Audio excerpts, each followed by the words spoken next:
All right, everyone. The other day, Don Jr. himself actually tweeting about this, a fairly large victory. Trump some time ago was trying to crack down on the groups that advise the EPA specifically, although this is a problem in other bureaus too. Individuals like consultants that maybe aren't fully scientific, they're more politically motivated or monetarily motivated, come in and help decide EPA policies. Trump decided that was a bad idea, wanted to go back to the more traditional, like, pre-Obama era approach with the EPA, which has its own problems. Like, the EPA is problematic in the fact that it even exists, because it doesn't protect the environment anymore. This was a common feature of the Bush administration. They're like, well, he's basically got these people just sitting on their asses doing nothing. Absolutely. So why do you want such a toothless bureau to exist and be a money sponge? Incentivize private groups to clean things up. You'll get more accomplished than all this Superfund nonsense. Trust me. Like the King Gold mine there, when it turned the Animas River yellow, and then they took oil tankers that they hadn't cleaned properly, filled them up with water for the people on the Native American reservation, tried to get them to drink gas-tainted water. What a wonderful outreach that was from the Obama administration. He totally didn't fucking fudge that one up at all. The EPA is worthless. But Trump is trying to reverse that and say, look, the people that are making these policies, number one, they need to consider the impact to industry, to people's lives, and number two, they shouldn't be coming from politically partisan firms. Now, I can imagine, if this were more widely reported on, it would basically be, oh, well, Trump wants pollution. Trump wants industries to dump shit in the water. He wants people to pollute. He wants to go back to, like, the pre-Clean Air Act era or something, which is not the case. Pollution is one of those very, very few things where rich, out-of-touch, corrupt politicians are probably at least a little bit on board with common sense with the average population and care about the impact.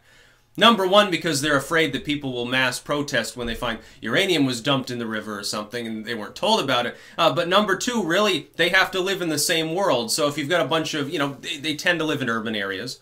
They tend to, most of the rich elite, they live in Manhattan penthouse or in London or something like that, or in the Vatican. They're near industry. They're near a lot of urban heavy industry. They're only a few miles away from the industrial center. They live in the nice part of town. Wind's blowing the right way, it doesn't really matter. That smog's got somewhere to go.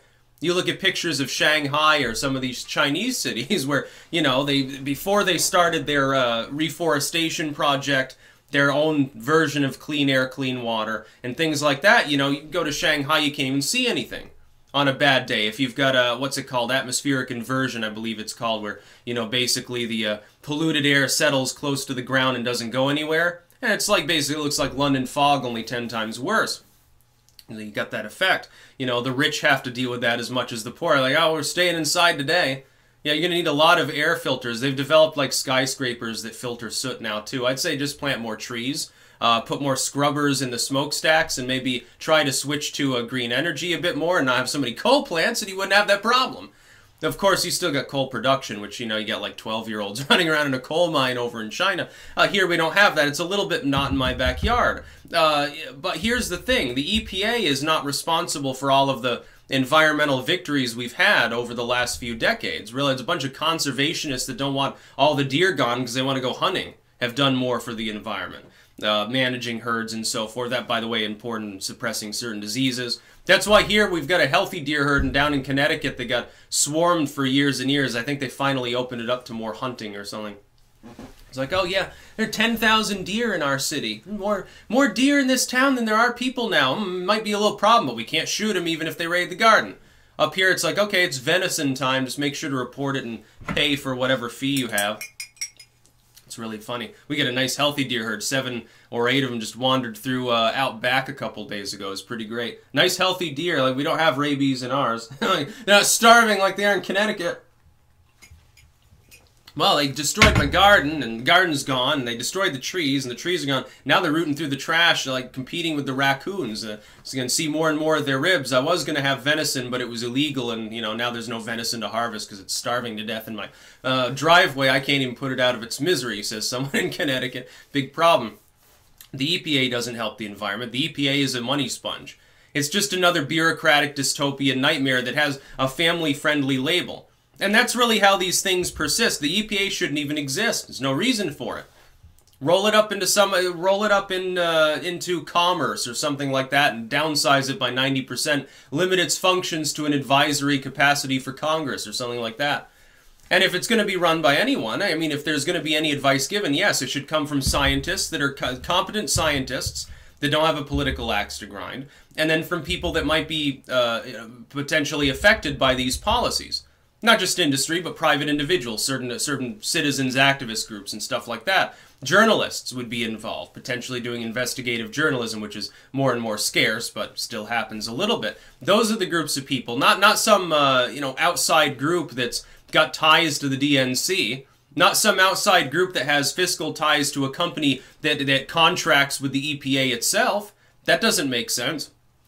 So this has nothing to do with Trump trying to destroy. He wants more coal. He wants more particulates in the air. He wants your kids to get sick because they're next to a carbide factory. No, no, no. That's not what it's about. It's about the EPA stop doing its job.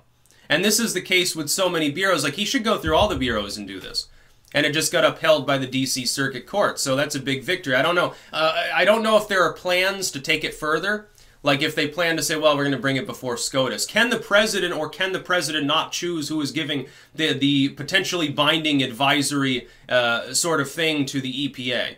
Well, quite clearly he does, but I mean, it'd probably be a lost cause if they tried to bring it before SCOTUS. I don't even know who exactly would be bringing it. I don't know if there's anyone really to appeal. So I think that's a good thing overall. Again, as someone who does want a clean environment, yes, I like the forests more than industry. I like rural more than urban. I do like to be sort of on the fringes around, because I like trees more than people generally.